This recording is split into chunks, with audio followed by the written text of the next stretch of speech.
કડીને નવઘણ કૂવો, જેણે ન જોયો તે જીવતો મૂવો. આ પ્રખ્યાત કહેવત તો આપણે અનેક વખત સાંભળી હશે. નમસ્કાર મિત્રો, આજે આપણે વાત કરવાની છે જૂનાગઢના ઐતિહાસિક ઉપરકોટ કિલ્લામાં આવેલી એક એવી જ અદ્ભુત જગ્યા વિશે. ઉપરકોટને પૂર્વ ઉત્તર દિશામાં આવેલી એક કડી વાવ અને તેના નામ પાછળ છુપાયેલી રોચક કથાઓ આજે આપણે જાણીશું. આ વાવ સાથે મુખ્યત્વે બે લોકકથાઓ જોડાયેલી છે. પહેલી લોકકથા મુજબ 15મી સદીમાં જ્યારે આ વાવનું બાંધકામ પૂર્ણ થયું ત્યારે રાજાના સેવકોએ વાવમાંથી પાણી કાઢવા માટે ઘણું ઊંડું ખાદકામ કર્યું, પરંતુ અનેક પ્રયત્નો અને ખોદકામ કરવા છતાં વાવમાં પાણી આવ્યું નહીં. આ સમયના ઉકેલ માટે રાજાએ જ્યોતિષીઓને બોલાવીને ચર્ચા કરી. ત્યારે જ્યોતિષીઓએ રાજાને જણાવ્યું કે જ્યાં સુધી બે કુંવારી કન્યાઓ આ વાવમાં પોતાના પ્રાણનું બલિદાન નહીં આપે ત્યાં સુધી આ વાવમાં પાણી નહીં આવે.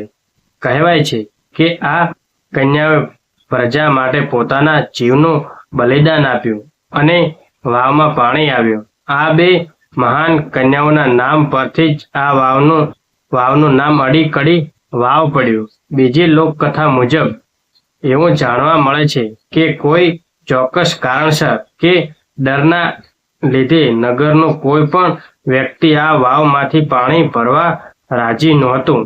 તે સમયે જૂનાગઢના મહારાણીની બે ખાસ દાસીઓ, જેમના નામ અડી અને કડી હતા, તે બંને હિંમત દાખવીને આ વાવમાંથી પાણી ભરવા તૈયાર થઈ.